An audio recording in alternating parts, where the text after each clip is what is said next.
প্রশ্নফাঁস কাণ্ডে দ্রুত বিচার আদালত গঠনে মোদির ঘোষণার পরও অনড় সিজেপি, কটাক্ষ রাহুল গান্ধীর আন্দোলন ছড়িয়েছে কলকাতা সহ 7 রাজ্যে। ইরানে যুক্তরাষ্ট্রের টানা হামলা, সৌদি জাহাজে হুতিদের আঘাত, সংঘাতে ক্ষতিগ্রস্ত হবে সবাই, সতর্কবার্তা বিশ্লেষকদের, যুদ্ধে সমর্থন কমছে মার্কিনীদের। নিষেধাজ্ঞা অমান্য করে আল আকসায় ইহুদিরা, ফিলিস্তিনিদের ওপর হামলা, ইসরায়েলকে আরও সহায়তা দিচ্ছে মার্কিন প্রতিনিধি পরিষদ।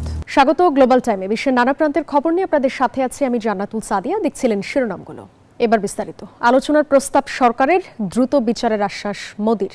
তবু শিক্ষামন্ত্রীর পদত্যাগের দাবিতে অনড় ভারতের আন্দোলনকারীরা। একই দাবিতে একাট্টা বিরোধী দলগুলো। এদিকে ককরোচ জনতা পার্টির প্রতিষ্ঠাতা অভিজিৎ দীপকে অসুস্থতার কারণে সাময়িক বিরতি নিলেও দ্রুতই ফিরছেন আন্দোলনের মাঠে। ফলে কাটছে না অচলাবস্থা, বাড়ছে সরকারের উপর চাপ।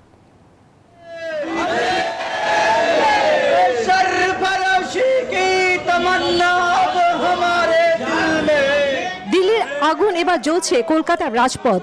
মোদি হটাও স্লোগানে কাঁপছে পার্ক সার্কাস, হাতে প্ল্যাকার্ড, কণ্ঠে ক্ষোভ। আলিয়া বিশ্ববিদ্যালয়ের শিক্ষার্থীরা জানিয়ে দিলেন, দিল্লির আন্দোলন আর শুধু রাজধানীতে নয়, ছড়িয়ে পড়ছে রাজ্য থেকে রাজ্যে।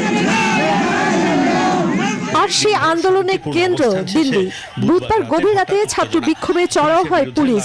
লাঠিচার্জ, টিয়ার গ্যাস, ধস্তাধস্তি, রাতভর উত্তপ্ত থাকে রাজধানী। পুলিশের দাবি, আন্দোলনকারীদের একাংশ পাথর নিক্ষেপ করেছে। তবে ককরোচ জনতা পার্টির অভিযোগ, আন্দোলন দমাতেই অতিরিক্ত বল প্রয়োগ করছে পুলিশ। রাজপথের উত্তাপ ছড়িয়ে পড়ে সংসদেও। বাড়তে থাকা চাপের মুখে প্রধানমন্ত্রী নরেন্দ্র মোদী ঘোষণা দেন, প্রশ্নপত্র ফাঁসের মামলাগুলোর নিষ্পত্তির জন্য গঠন করা হবে ফাস্ট ট্র্যাক আদালত। কিন্তু নরেন্দ্র মোদীর ঘোষণায় থামেনি বিতর্ক, বরং চাপ আরো বেড়েছে। এক্স পোস্টে পাল্টা আক্রমণ জানান বিরোধী দলীয় নেতা রাহুল গান্ধী। এক দশকের শিক্ষা ব্যবস্থার অবনতি, বারবার প্রশ্ন ফাঁস, সবকিছু দায় মোদী সরকারের বলেই অভিযোগ করেন তিনি। বৃহস্পতিবারও পার্লামেন্ট চত্বরে বিক্ষোভে নামে কংগ্রেস সহ বিরোধীরা। শিক্ষামন্ত্রী পদত্যাগ, পুলিশি নির্যাতনে বিচার এবং শিক্ষা ব্যবস্থা সংস্কারের দাবিতে সরব হন বিরোধী সংসদ সদস্যরা।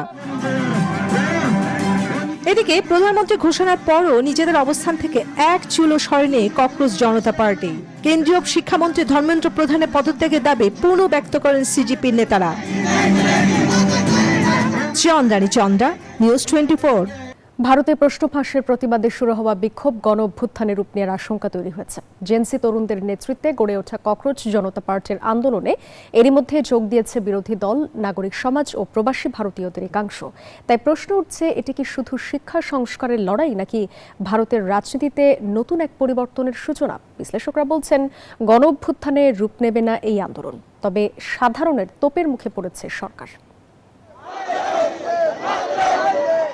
ভারতের ছাত্র সমাজ অধিকার আদায় নেমেছে রাজপথে। ন্যায়ের দাবিতে তাদের বজ্রকণ্ঠ কম্পন তুলেছে শাসকের রথে।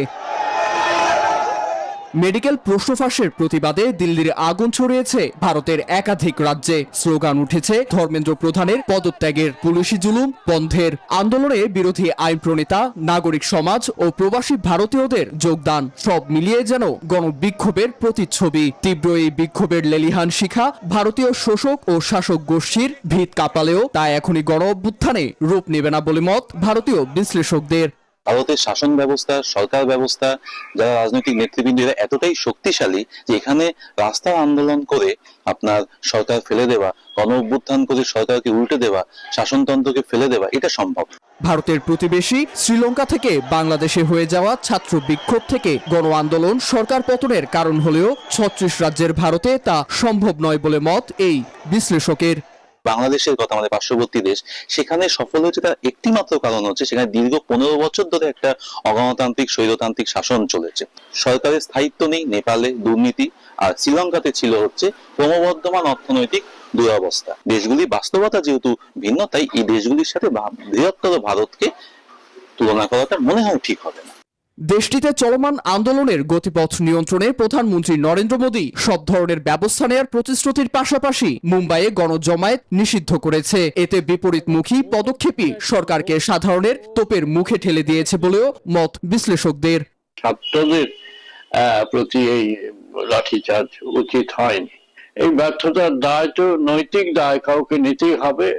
এমন অবস্থায় ভারত গণ অভ্যুত্থানের পথে হাঁটছে কিনা তা এখনো স্পষ্ট নয়, বরং ছাত্রদের দাবি পূরণ হওয়া মাত্র বিক্ষোভ প্রশমন সম্ভব বলে মত আন্তর্জাতিক বিশ্লেষকদের। নীরব দাস, নিউজ 24। ভারতের শিক্ষার্থীদের আন্দোলনে নতুন মাত্রা যোগ করেছে নাগরিক সমাজ ও শিল্পী গোষ্ঠীর সংহতি। এর মধ্যেই বিক্ষোভ দমনে কেন্দ্রীয় সরকারের কঠোর পদক্ষেপের নিন্দা জানিয়ে দেশবাসীকে একত্রিত হওয়ার ডাক দিয়েছেন তারকারা। এদিকে ছাত্রদের দাবিকে অগ্রাধিকার দিলেই উত্তেজনা প্রশমন সম্ভব বলে মন্তব্য করেছেন অনশনরত প্রকৌশলী সোনম ওয়াংচুক। দাবি আদায়ে শিক্ষার্থীদের শান্তিপূর্ণ আন্দোলনে পুলিশের হামলার পর রাগে ক্ষোভে ফুঁসছে গোটা ভারত। ককরোচ জনতা পার্টির এই ন্যায্য দাবির পক্ষে রাজপথে নামছেন দেশটির শিল্পী গোষ্ঠী। প্রথম থেকেই আন্দোলনে শিক্ষার্থীদের সঙ্গে পা মেলান প্রকাশ রাজ, শাবানা আজমি, হুমা কুরেশি, ইমরান খানের মতো অভিনেতা অভিনেত্রী। জনপ্রিয় অভিনেতা সালমান খান শিক্ষার্থীদের এই আন্দোলনকে সঠিক পথ হিসেবে অভিহিত করেন, পাশাপাশি তাদের সাহসী ও বীর বলেও প্রশংসা করেন। এছাড়া সামাজিক যোগাযোগ মাধ্যমে ভিডিও পোস্টে শিক্ষার্থীদের প্রতি সমর্থন জানান নাসিরুদ্দিন শাহ, দিয়া মির্জা, রিতেশ দেশমুখ, জেনেলিয়া ডি সুজার সহ অনেকে। मेरी नजर में छात्र आंदोलन समाज की सबसे सच्ची आवाज। এক পোস্টে প্রবীণ অভিনেতা অনুপম খের বিক্ষোভকারীদের সতর্ক করে বলেন, কিছু বহিরাগত গোষ্ঠী শিক্ষার্থীদের আবেগ ও দুর্ভোগকে রাজনৈতিক স্বার্থে ব্যবহার করে প্রকৃত দাবি ও মূল ইস্যু থেকে মনোযোগ সরিয়ে দিতে পারে। বিশিষ্ট শিক্ষাবিদ ও বুকার পুরস্কার বিজয়ী লেখিকা অরুন্ধতী রায় এবং গায়ক অরিজিৎ সিং শিক্ষার্থীদের দাবি আদায়ের এই বিক্ষোভে সমর্থন জানান। এদিকে শিক্ষা ব্যবস্থায় পরিবর্তন ও কেন্দ্রীয় শিক্ষামন্ত্রীর পদত্যাগের দাবিতে দীর্ঘ 25 দিন অনশনে ভারতের বিখ্যাত প্রকৌশলী, শিক্ষাবিদ, উদ্ভাবক এবং পরিবেশ কর্মী সোনাম ওয়াংচুক। 11 কেজি ওজন কমার পাশাপাশি দেখা দিয়েছে নানা শারীরিক জটিলতা, বাড়ছে স্বাস্থ্য ঝুঁকিও। তবে আন্দোলনরত শিক্ষার্থীদের আইনি হয়রানি না করার শর্তে অনশন ভাঙার ঘোষণা দেন তিনি। আমি সরকারের কাছ থেকে এই আশ্বাস চাই যে তারা শিক্ষার্থীদের হয়রানি করবে না।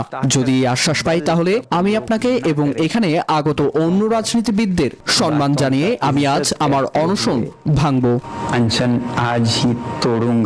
সোনাম ওয়াংচুকের প্রতি সংহতি জানান বলিউড অভিনেত্রী সোনাক্ষী সিনহা। अनशन पर बैठे हैं, भूखे हैं, कुछ खाया नहीं है। সামাজিক যোগাযোগ মাধ্যমে একাধিক পোস্টে সোনাম ওয়াংচুকের মতো বিখ্যাত লোকের অনশনেও সরকারের নীরবতা নিয়ে প্রশ্ন তোলেন তিনি। আফরিন মৌ, নিউজ 24। নয়াদিল্লির যন্তর মন্তরে আন্দোলনকারীদের পাশে দাঁড়িয়েছে সাধারণ মানুষ।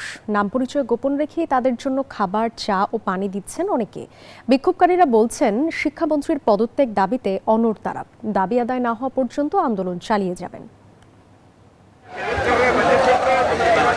কেন্দ্রীয় শিক্ষামন্ত্রী ধর্মেন্দ্র প্রধানের পদত্যাগের দাবিতে গেল কয়েকদিন ধরেই যন্তর মন্তরে আন্দোলন করছেন ককরোচ জনতা পার্টি। এর মধ্যে এই আন্দোলনে যোগ দিয়েছে বিরোধী দল, নাগরিক সমাজ ও প্রবাসী ভারতীয়দের একাংশ। এমন প্রেক্ষাপটে নাম পরিচয় গোপন রেখেই আন্দোলনকারীদের জন্য খাবার, চা ও পানি পাঠাচ্ছেন অনেকে। রাজপথের প্রতিবাদের পাশাপাশি গড়ে উঠছে মানবতার এক অনন্য দৃষ্টান্ত। বিক্ষোভকারীদের কাছে খাদ্য সামগ্রী পৌঁছে দিচ্ছেন ডেলিভারি ম্যানরা। জানি না কে পাঠাচ্ছেন, আমরা শুধু অর্ডার পালন করছি। আমাদের বলা হয়েছে যন্তর মন্তরে গিয়ে আন্দোলনরত শিক্ষার্থীদের কাছে চা পৌঁছে দিতে। যারা পাঠিয়েছেন তারা বলেছেন আমাদের ভাই বোনরা আন্দোলন করছে, তাদের হাতে চা পৌঁছে দিন। বিক্ষোভকারীরা বলছেন, আন্দোলন দমাতে কঠোর অবস্থানে প্রশাসন থাকলেও তাদের মনোবল ভাঙেনি। দাবি আদায় না হওয়া পর্যন্ত এই কর্মসূচি চলবে বলেও হুঁশিয়ারি দিয়েছেন তারা। চন্দ্রা, নিউজ 24। ইরানে টানা 12 দিন ধরে বিমান হামলা চালিয়েছে যুক্তরাষ্ট্র। বুশেহর, আহওয়াজ ও জাস্ক সহ বিভিন্ন শহরে ব্যাপক বিস্ফোরণের ঘটনা ঘটেছে। এদিকে মার্কিন হুমকির কড়া জবাব দেওয়ার হুঁশিয়ারি দিয়েছে তেহরান। লোহিত সাগরে সৌদি আরবের 2টি তেলবাহী জাহাজে ড্রোন ও ক্ষেপণাস্ত্র হামলা চালিয়েছে ইয়েমেনের হুথি বিদ্রোহীরা। অন্যদিকে যুক্তরাষ্ট্রের এমন পদক্ষেপে খোদ মার্কিনীদেরই সমর্থন ক্রমাগত কমছে, দেখা দিয়েছে তীব্র রাজনৈতিক সমালোচনা। মধ্যপ্রাচ্যে সংঘাতের মাত্রা বাড়িয়ে টানা 12তম রাতের মতো ইরানে বোমাবর্ষণ অব্যাহত রেখেছে মার্কিন সামরিক বাহিনী। যুক্তরাষ্ট্রের এমন আগ্রাসনে বুশেহর, আহবাজ, সিরিক ও জাস্ক শহরের বেশ কয়েকটি সামরিক স্থাপনায় ভয়াবহ বিস্ফোরণ ঘটেছে। পাশাপাশি আন্দিমেশক শহরের উপকণ্ঠেও আছড়ে পড়েছে মার্কিন ক্ষেপণাস্ত্র।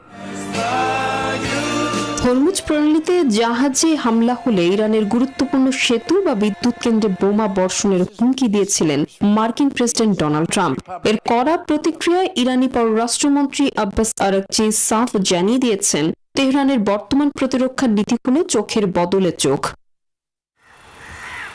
উত্তাপ ছড়িয়েছে লোহিত সাগরেও। সৌদি আরবের উপর সামুদ্রিক নিষেধাজ্ঞা জারির পরপরই দেশটিকে নিশানা করেছে ইয়েমেনের হুথি বিদ্রোহীরা। এরই ধারাবাহিকতায় এনসেলিয়া ও লাইলা নামের দুটি সৌদি তেলবাহী জাহাজে ড্রোন ও ক্ষেপণাস্ত্র হামলা চালিয়েছে তারা।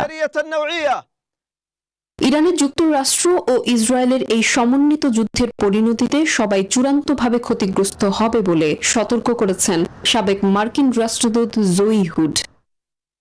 উপসাগরীয় দেশগুলোর সাথে কোনরূপ পরামর্শ না করে এবং ইরানের সম্ভাব্য প্রতিক্রিয়া কি হতে পারে তা বিবেচনায় না নিয়ে ইসরায়েলের সাথে মিলে ইরানে হামলা করে ডোনাল্ড ট্রাম্প একটি মারাত্মক কৌশলগত ভুল করেছেন। এদিকে নিজ দেশের যুদ্ধনীতির চরম বিরোধিতার মুখে পড়েছে ট্রাম্প প্রশাসন। জীবনযাত্রার ব্যয় ও জ্বালানির দাম ঊর্ধ্বমুখী হয় যুদ্ধের পক্ষে বর্তমানে সমর্থন রয়েছে মাত্র 30% মার্কিনীর। তারপরও যুদ্ধ খাতে কংগ্রেসের বাড়তি $73 বিলিয়ন অনুমোদন আরও জটিল করে তুলেছে পরিস্থিতি। Desk report, news 24। নিষেধাজ্ঞা অমান্য করেই আল-আকসা মসজিদ চত্বরে প্রবেশ করেছে শত শত ইহুদি। বাৎসরিক শোক দিবস তিশা বি আব পালনের অজুহাতেই তারা ইসলামের তৃতীয় পবিত্রতম স্থানে পা রাখেন। পাশাপাশি হামলা চালায় ফিলিস্তিনিদের ওপর। এর মধ্যেই ইসরায়েলের উগ্র কর্মকাণ্ডের প্রতি সমর্থন জানিয়েছে। $1.15 ট্রিলিয়ন প্রতিরক্ষা বিল পাশ করল মার্কিন প্রতিনিধি পরিষদ।